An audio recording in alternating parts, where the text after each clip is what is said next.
Hi, I'm Joe Justice, chair of the Agile Business Institute and a member of Team WikiSpeed.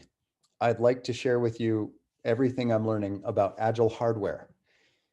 This graph shows how many changes are completed per week at a given major company, correlated with how much money that company's worth on the world's open stock markets. You see at the very top is Tesla, with 27 changes in hardware and software in production per model per week. And correspondingly, Tesla has the world's highest market capitalization, or total stock value of the company. Comparing that to 2.5 years for a minor model change per vehicle at Toyota Motor Company and a proportionately smaller market capitalization and smaller and smaller and smaller. What I'm trying to show here is companies are worth more money on the public market by faster their NPD plus NPI. NPD is new product development. NPI is new product introduction. Agile executives get this. Volkmar Denner, chair and CEO of Robert Bosch, has more than 300,000 employees globally and says, for Bosch, agility is crucial. It allows us to adjust to the increasing speed of change around us. Agility allows us to remain in a position as an innovation leader.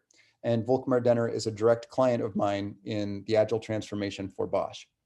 Akio Toyoda, CEO of Toyota Motor Company, sent his son, Daisuke Toyoda, to be trained by me in Agile hardware, along with all the employees of Toyota Advanced Research and Development, which runs Toyota's self-driving initiative. And they were all trained with Agile hardware content written by me, and most of them by me directly. When you look at a product going to the actual sites, going to Genba, which means the place the work is actually done, not the place the work is planned only. What is important is to fuel the change point. The point Akio is making here, the faster the change is the primary job of him as the CEO of Toyota. Herbert Diess, the CEO of Volkswagen Group, says the big question is, are we fast enough? If we continue at our current speed, it's going to be very tough. And my partner consults directly to the board of Volkswagen on their Agile transformation company-wide. Elon Musk, who until very recently was my CEO, I was working at Tesla, says pace of innovation is all that matters in the long run. You can see these executives get it. Their Agile transformation for them means speed, and it's speed of new product development plus new product introduction, NPI and NPD together. This isn't true just of publicly traded companies. We're seeing this globally of public-private partnerships, with the US Department of Defense having an Agile transformation initiative, of which I'm a part, the Australian Department of Defense, Lockheed Martin, Raytheon, Google, Amazon, Microsoft, Boeing, Hewlett-Packard, Tesla, Toyota, MIT Sloan Business School, Siemens, and more than 100 others, where I've had a chance to teach Scrum classes or consult or be an employee as part of their Agile transformation. If that sounds like the majority of the world's money is using Agile management or in an Agile transformation, you're right. Royal Bank of Canada has 7,800 employees and 660.9 billion Canadian dollars assets under management. ING Bank has 54,000 employees and 887 billion assets under management. Pictet Bank is the world's largest privately held bank, and they have 4,694 employees and 544 Swiss francs assets under management. Capital One in the United States has 48,200 employees and $372.5 billion US assets under management. All of these organizations have Agile transformations or are in additional revisions. They did an Agile transformation before, and they're continuing to evolve. The case I'm trying to make here is agility in hardware, software, management, business is not at all new. In fact, in some measures, it's the majority of the world's finances. And what it looks like is a lot like what Henrik Nieberg showed us as the Spotify model years ago. And now, Henrik famously has said, don't call it the Spotify model. It's only a snapshot of a point in time of what Spotify was doing then. And now Spotify continues to evolve and is using even different processes and structures. Well, I completely agree. And using what Spotify is doing now, along with what Henrik and others have learned in companies all around the world, is even more powerful. And it still looks a lot like the Spotify model. I'd like to show you. So we have a piece of hardware. And for a lot of companies, that would be a 2.5 year project for a minor model change in hardware and software and management and business and the training and the procurement, the entire project, the support, the maintenance. And in a major change, that'd be 5 to 7 years. Well, if you could cut it in half, if you could cut the product in half, and if those two halves were able to be built independently at the same time, so if they had a defined way they'd plug together, I'll call that an interface. And as long as that interface is agreed on, the two sides can develop completely independently. Well, then it could be done in half the time. So a 5 year product could be done in 2.5 years. Well, if you divided each of those in half and then half again, each of those modules could be completed in 3/4 of a year, including all tests, including all verification. If they're executed fully in parallel, the entire product could be completed in 3/4 of a year. Then everything we've learned about agility, which I'll try to show you in this presentation, is used to speed up those changes further until they release continuously multiple times a day, like we do at Tesla. So here's what it looks like. You can't have a mechanical engineering team that's serving multiple projects at once. It creates a queue. It's too slow for this space, for the speed of new product development and new product introduction. Instead, each module team has mechanical engineering, procurement, purchase authority, electrical engineering, embedded software engineering, managing app engineering, accelerated aging, final certification test simulation, final certification test liaison, potentially final certification test in every team, so they can truly be done in parallel and there's not a queue. This is the opposite of that thing called the waterfall model, where we have a planning phase, a design phase, a build a test mule phase, a deployment phase, deploy to manufacturing phase, certification testing phase. These happen multiple times a day per module team if you want to get to 27 releases a day. This is very similar to what Paul Tacken rolled out across ING Bank as the lead Agile coach for that Agile transformation. In hardware, I call it the WikiSpeed model. Now, if we have mechanical engineers and embedded software engineers and app engineers and material scientists on all module teams, we do want them to be able to share automations. When one group automates a material science test or a computational fluid dynamics solution, we want that rapidly shared across all module teams. So to keep those excellent practices in sync, I do insist on communities of practice and quality circles, networking teams. I haven't had a need for tribes and guilds yet. This is becoming so popular globally that the regulatory bodies are writing it into the law. Here is the Food and Drug Administration in the United States. The Food and Drug Administration is required to approve if a new embedded medical device, maybe with embedded software, or a new medicine is released for human consumption. That regulation has a graphic written into the law. This is the United States law. The graphic is a waterfall model showing big planning up front, phase validations, and final approval for use on the human body. However, the law now has been updated to include agility. I'd like to read a section with you. The development process depicted in the example is a traditional waterfall model. The design proceeds in a logical sequence of phases or stages. Basically, requirements are developed and a device is designed to meet those requirements. The design is then evaluated, transferred to production, and the device is manufactured. Sounds like waterfall, right?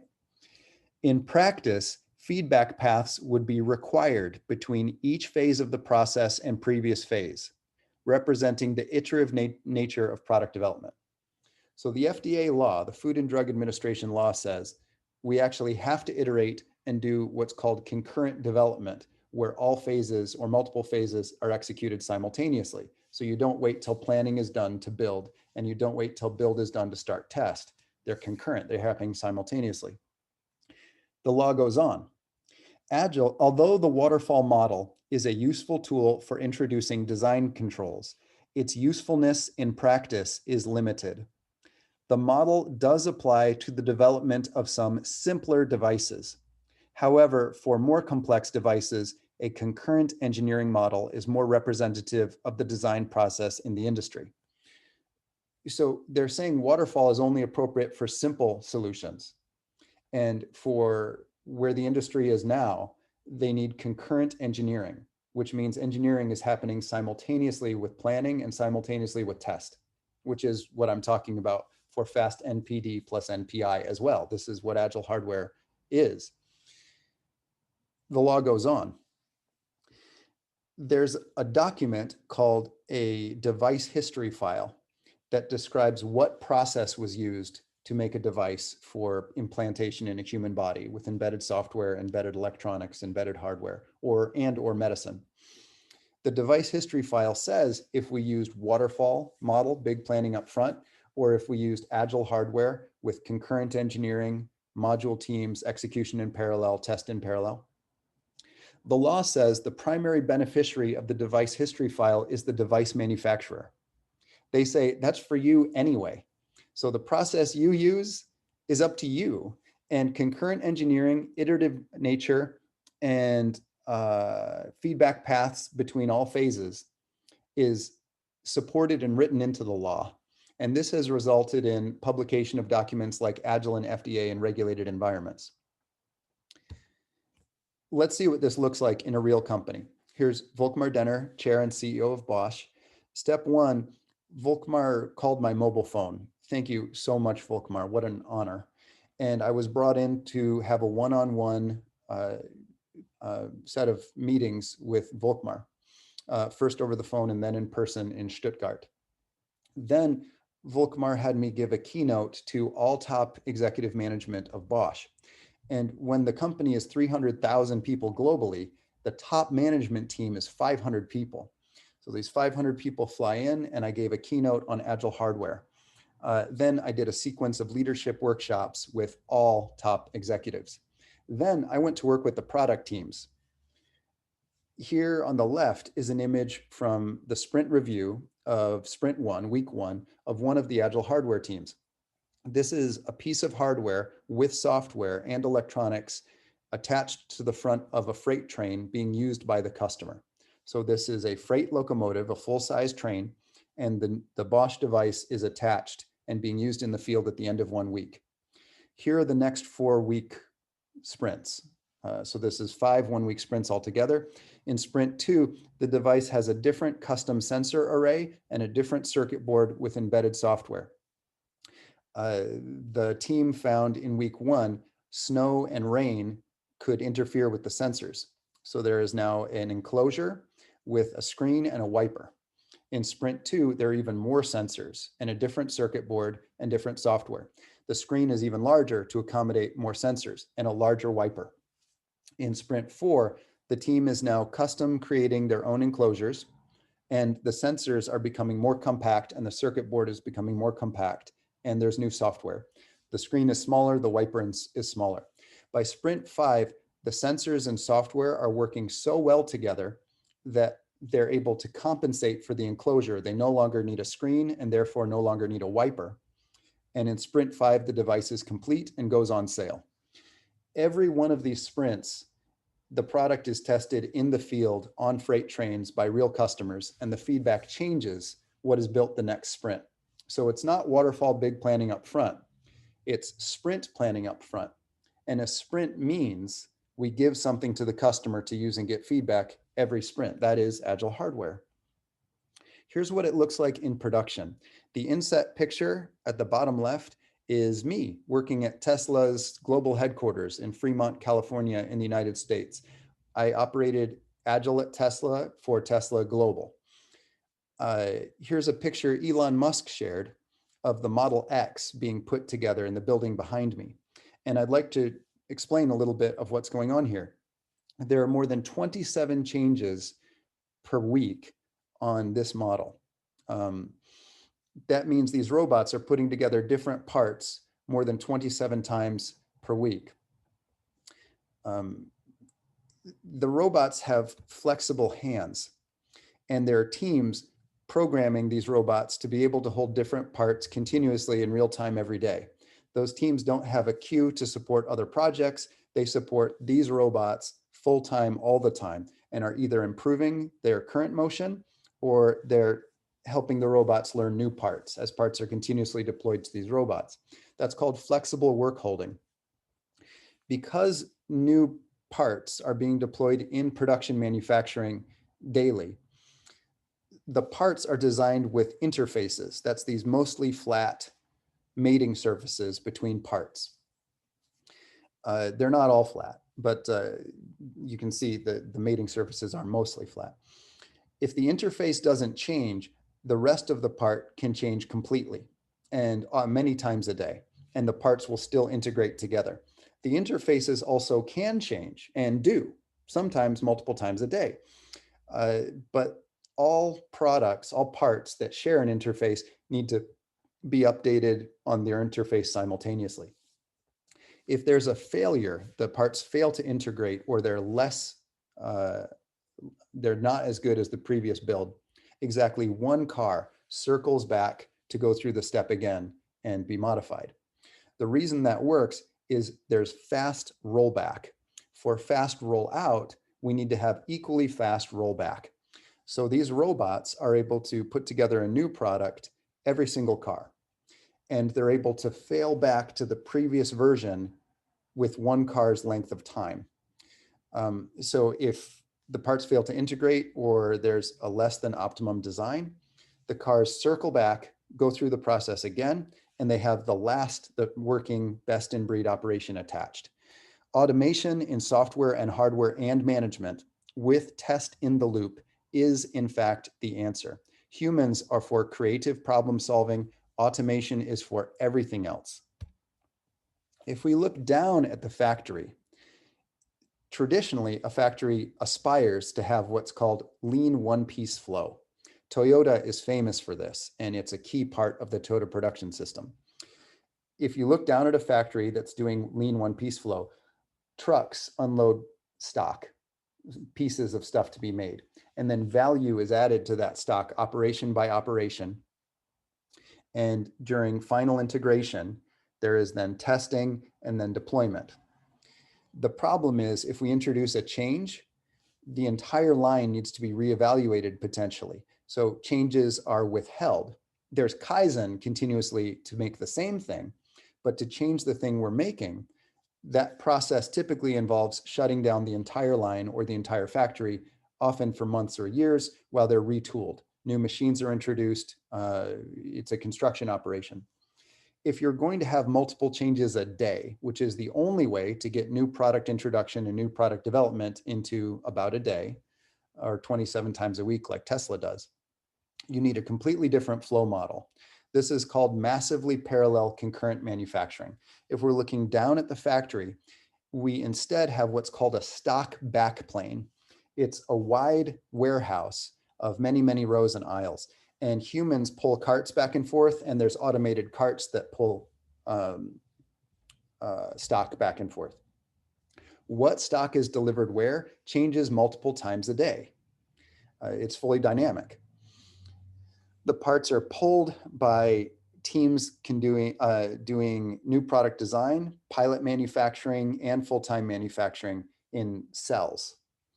They execute in parallel, each doing a module of the product, and their definition of done includes connecting the integration testing. So each team does unit testing,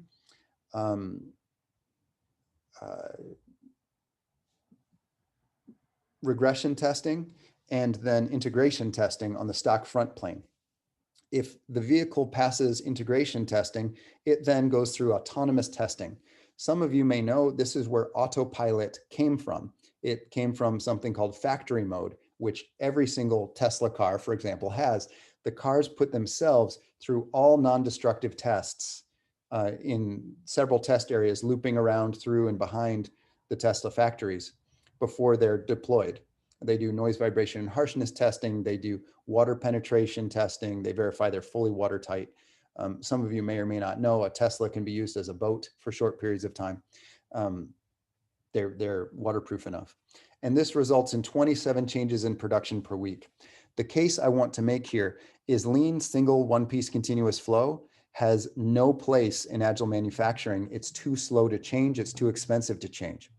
Now, from another perspective, each of these massively parallel parts is very similar to lean one-piece continuous flow, but it's about one operation deep. So these steps can be completed in sequence ultra rapidly. This is part of the scale out versus scale up mindset. For more on these practices, I highly recommend Paolo Samichelli's book, Scrum for Hardware. It's available on Amazon and LeanPub right now. This is taken from what was learned in my own company, Team Wikispeed, where we would put car builds customized to the specific customer as a backlog, boot up teams to build each module in parallel, integrate the modules. Nothing would be considered done unless it passes integration, and then iterate to improve the modules. The fastest we ever were is a world record. It was to design, build, and test in 27 minutes. The method that makes this so quick is if something is a standard operating procedure, that's automated. Groups of humans do all the stuff that's not a standard operating procedure and continuously update the standard operating procedure. That determines the rate of new product development and new product introduction. So we need to get that down to multiple times a day. This works in construction as well. In the United States, building a hospital typically takes multiple years.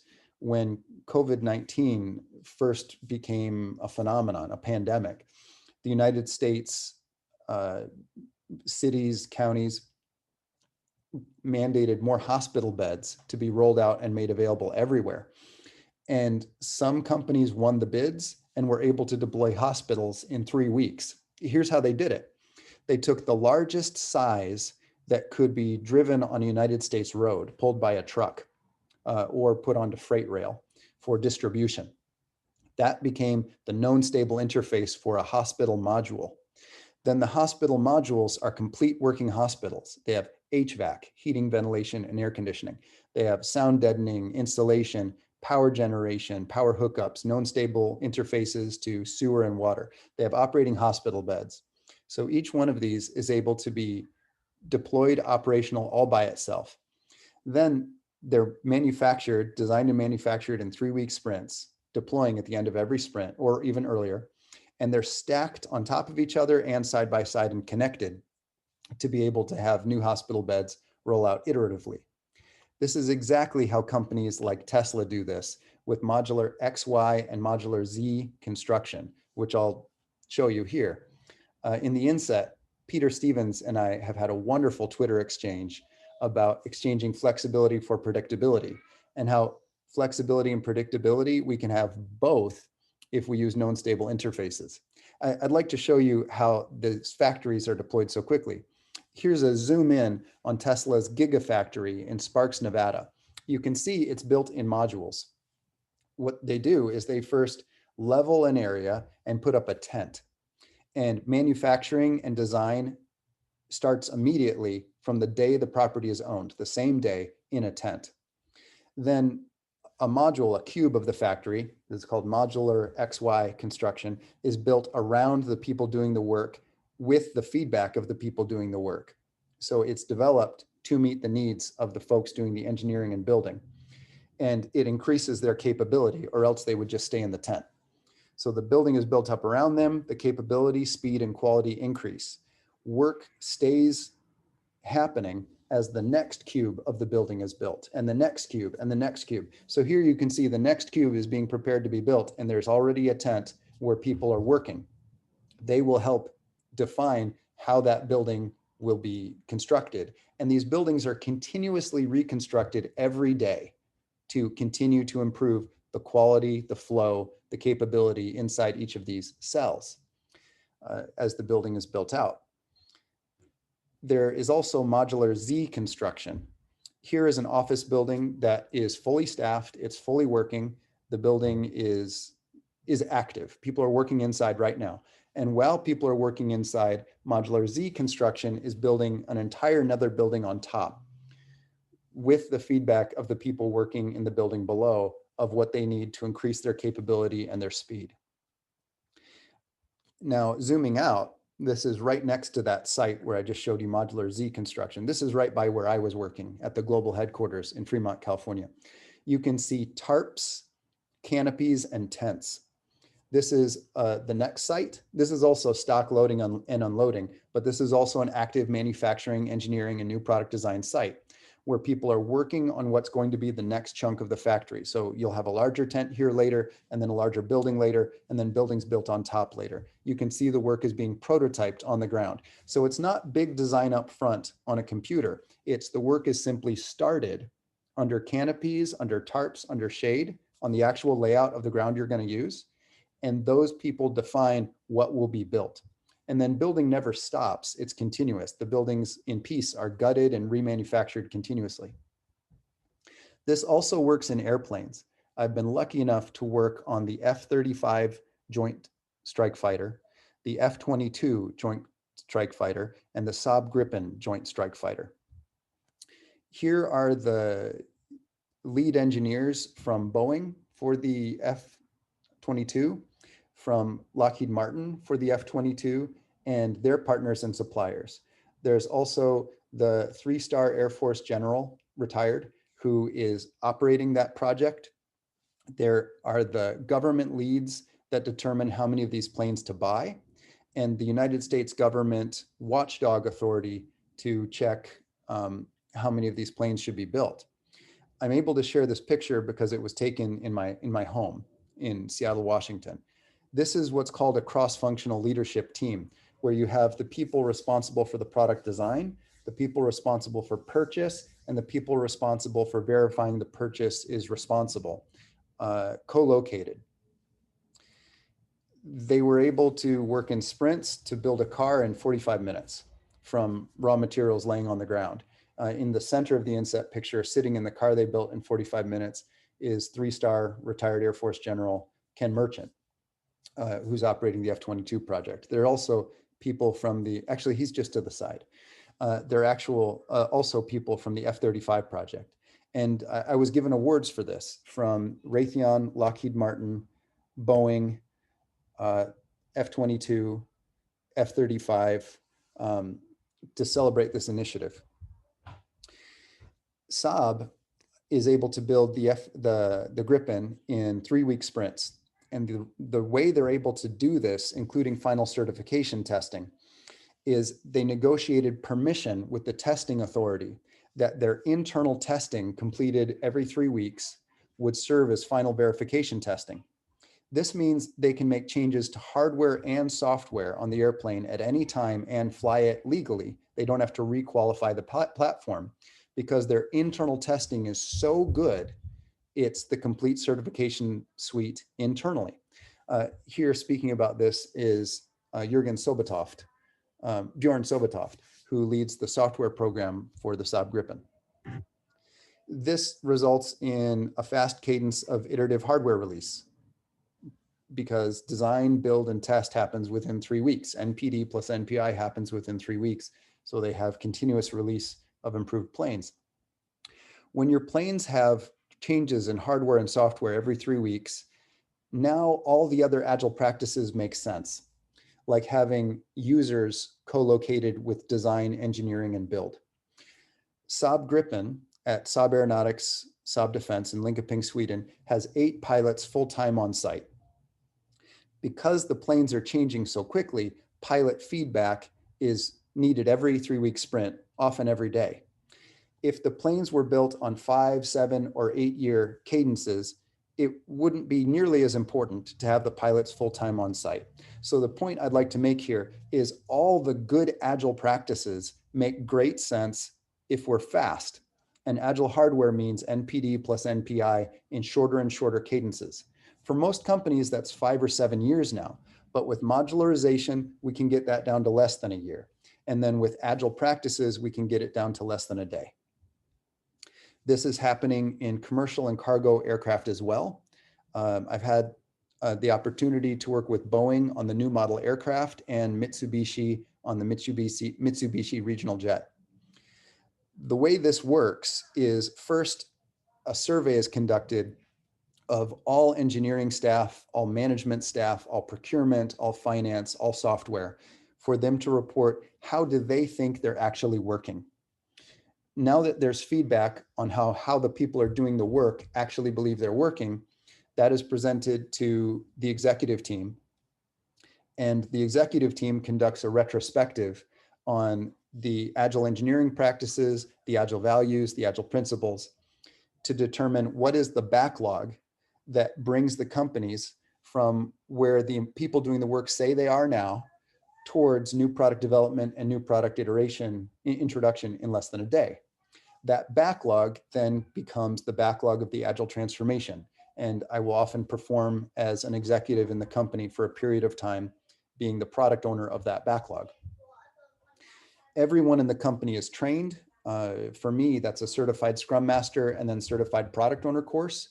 The way I teach those courses includes hardware, manufacturing, procurement, vendors, the management of the teams, the finances of the teams, software, embedded software, application software, internal system software, factory design, land procurement.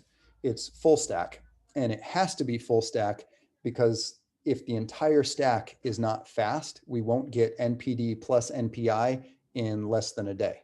And because in these companies, it's currently 5 to 7 years.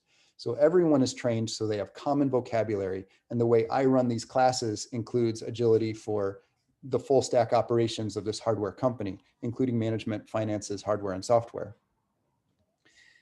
I know this has worked when each team has a Scrum board that shows to me what's done, what they're doing now, what's blocked, what they're doing next, what's being developed in queue to be done soon, who I talk to about changes in priority, I'll call that the product owner, and who I talk to about lean, flow optimization, and morale optimization, which I'll call the Scrum Master. There's an all-up view of the entire business at once. I'll call this a group Scrum board, just to be simple. There's a row for every team, and each team's row says per sprint, how much money are they spending? How much hardware are they buying? What's their salary burn rate? How much money are they spending through vendors? And if the company's NPD and NPI is fast now, like at Tesla, where it's many times a day, you can see how much money the team's making in a sprint because they're selling the new products they just made per module in that sprint. So then you have money spent per sprint versus money made. And this gives us the financial operations per team and in aggregate, the entire company. There's also testing information of how many tests were passed, how many did not pass, what the work in progress level is. And there's a column for every sprint. So looking all the way back to the start of the Agile transformation and to the current spot, we have the trend over time of all teams and the entire company in aggregate. This is what in lean terms is often called an OBEA board. This is much simpler than most OBEA boards, but it has everything we need to operate the financial strategy of the company and execute Agile hardware. Every day, teams have group Scrum. And in fact, in practice, this is about once an hour. It takes about 3 minutes. One member of each team, I'll call that the product owner, determines what initiative are we going to do next.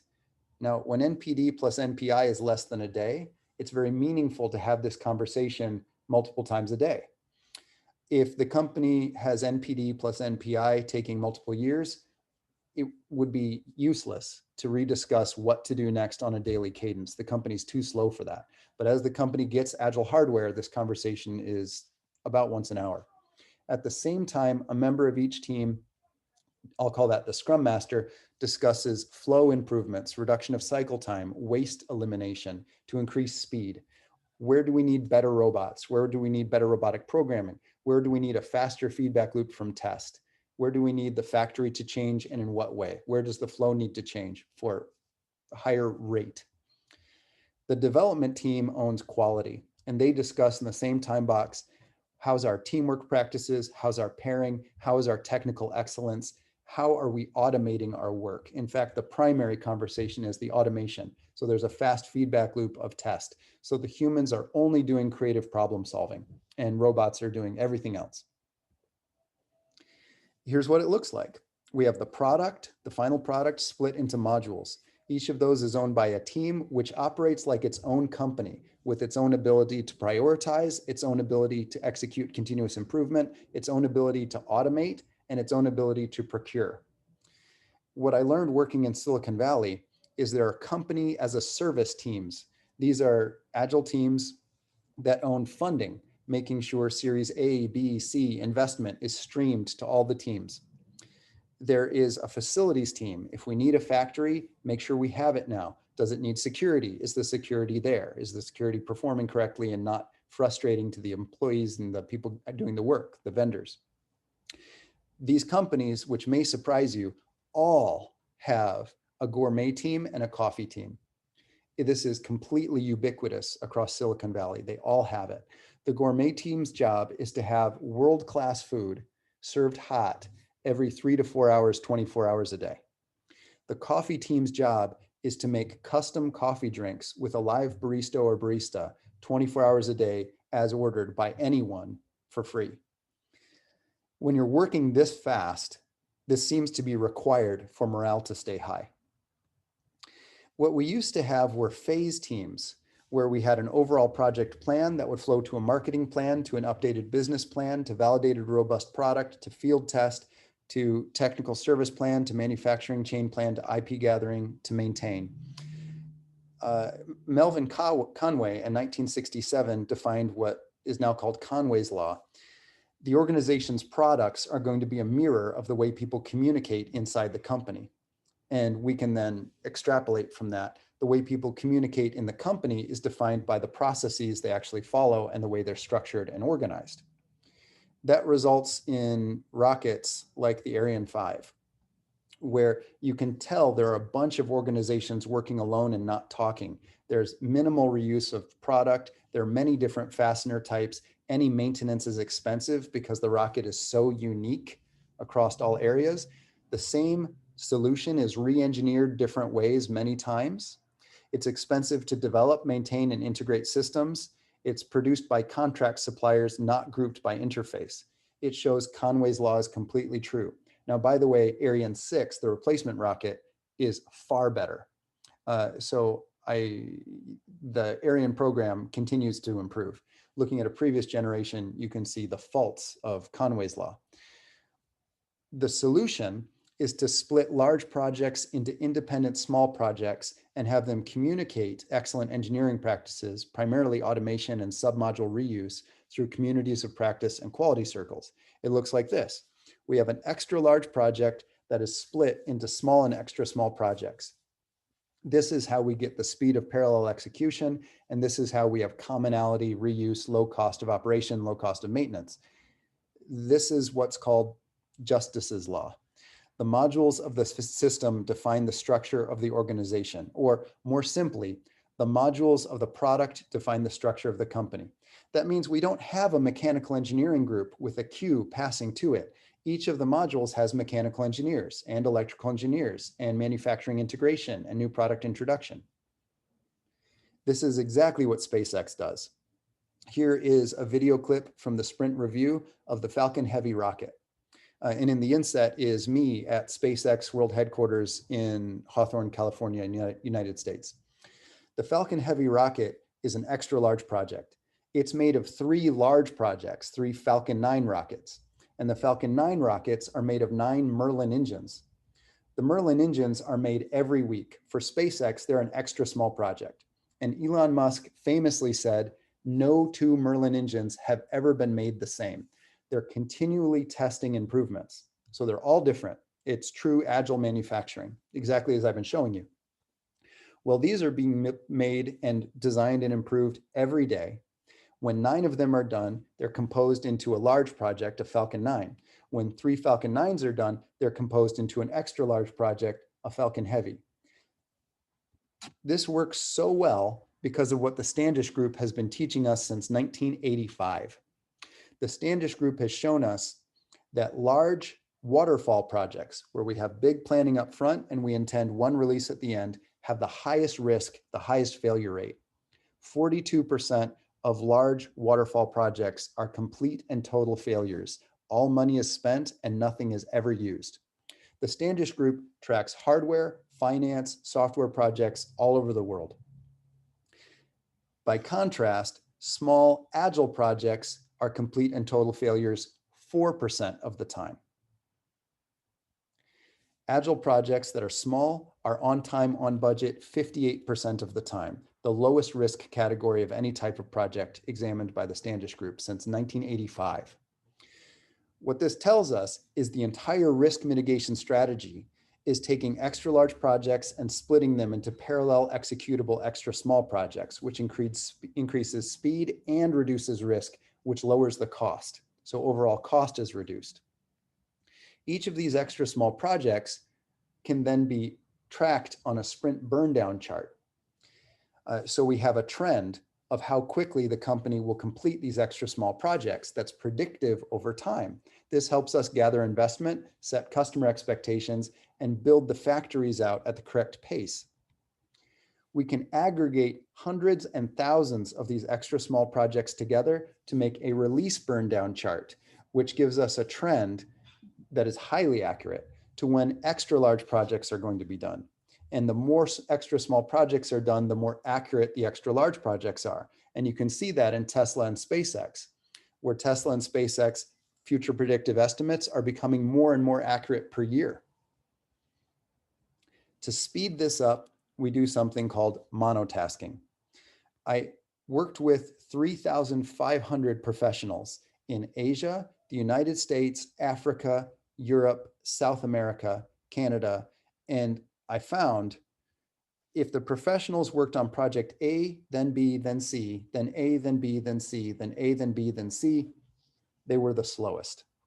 This is the common operating model where you have a service group of mechanical engineers or embedded software engineers, and they get the mechanical engineering piece of a project. They finish their part, give it back, and then take the mechanical engineering piece of the next project. Then they get they switch between multiple mechanical engineering pieces so that their specialty stays busy. Well, what happens if the mechanical engineers, the software developers, the material scientists, the procurement leads, the machine shop operations, the composite operations all work together in one big room or virtually one big room, and they help each other? So the mechanical engineers might not be software experts, but they are able to help with material selection and at least know if the software build passed or failed. The software professionals might not be experts in mechanical engineering, but they can help write new computational fluid dynamics software, which helps the mechanical engineers design product faster. So they all work on one project at once until it's done. Look what happens. The entire group works all on module A until it passes its definition of done, and that version is done. Then typically they work on the next version of the same project, but they can switch to a different project. When it's done, when it passes its definition of done, they take the next project that meets its definition of ready. And project A is completed 500% faster. Project B is 250% faster, and even project C is 167% faster. I conducted this study over 6 years all over the world. This is the method to accelerate the speed after we have extra small projects. So to get from 3/4 of a year down to multiple times a day. Well, that plus robust automation, automated test, automated build. And it looks like this. The inset picture is me in Linköping, Sweden, with the author of Scrum for Hardware, Paolo Samichelli, and the executive in charge of the structures, the interfaces of the aircraft, Jürgen Fulhelm. And this aircraft is being built here by their Scrum team, integrating the pieces for it to be flown at the end of the sprint. I highly recommend the book Scrum for Hardware. Please take a picture or a screen capture of this frame so you can go to LeanPub and get a free sample copy. And I encourage you to read page 13 and 14 tonight. That should cement this way of thinking and accelerate your Agile hardware journey. Please connect with me on Zing, LinkedIn, Facebook, and Twitter. Now, I realized most companies are on 5 to 7 year long sprints, NPD plus NPI cycles. And when they try to go agile, they split a planning phase from a build phase separate from a test phase. And that's not what I'm talking about. There's no feedback loop. That's not a sprint. But they can start somewhere right now, even before they restructure the company. Marit Lantil has created an agile hardware training with Nitor company. And I don't make any money if you take this class, but I highly recommend it. Marit has shown me the entire class materials, and I think it's brilliant. It takes a company from where it is now, which is typically multiple year long NPD plus NPI, and brings them towards agile hardware. It doesn't get them all the way to 1-day sprints, but it brings them towards agile hardware, and it makes them compatible with then doing the restructuring that I'm talking about to actually get fast NPD and NPI to make the financial difference in the company. I highly encourage you to take Nitor's Agile Hardware class to prepare you for the restructuring that you'll do with me and your board of advisors to get 1-day NPD NPI like Tesla does, and like I did working with Tesla. I'm Joe Justice. I'm the author of the Scrum Hardware Guide. I'm the chair of the Agile Business Institute, and I am the creator of the Extreme Manufacturing Methods. We can summarize my entire approach with the 3 quotations in red at the top of this frame. First, morale multiplies velocity. This is all about continuous changes to boost employee morale and reduce frustrations. And that is what leads to these fast companies. Then the business mindset that we'll work on in the product owner class is if we're not growing, we're dying. And then the structure that allows this to work in hardware and software and business, by the way. An extra large project is really 18 extra small projects waiting for modular architecture. Thank you very much. I hope you have a phenomenal day. And I'd like to end on a shout out to Maria Mattarelli, who there's a picture of her in the bottom right in the inset. Maria Mattarelli is my coach for something called personal agility. Maria said to me, Joe, you're using Scrum with companies all over the world and it's working. What if you put your life goals, your personal goals, your studies into a backlog and used agility to get them done? And I said, Maria, tell me more. She published a book with Peter Stevens called Personal Agility, and it's brilliant. And what she had me do is choose my top 3 to 4 personal goals and put them in a backlog. It's called my priorities map. And one of them was check if these are truly my top priorities. And so she used some agile methods to help me determine what my top priorities truly were to me, and it helped find them. Once that was locked, one of them was I wanted financial security and financial freedom. To me, that meant $1 million US in my retirement account. And another was I wanted to finally achieve my fitness goals. And for me, that was I wanted 6-pack abdominal muscles. And it worked. With her as my personal agility coach, they both happened. And now I have my definition of financial freedom. And you can see the picture at the bottom right is me at the beach. And I got 6-pack muscles. I met the fitness goal that I've been wanting to achieve for a long, long time. So I would ask you at the end of this talk to write down what you believe your top 3 to 4 goals are for your studies, your business life, your personal life. And it's totally fine, I think, if one of those goals is check if these are really my goals or find out what my goals really are. And then read the book Personal Agility and check out formulainc.com to get connected with a personal agility coach and achieve your goals. Thanks so much. I hope everybody has an amazing day. I'm grateful to be with you.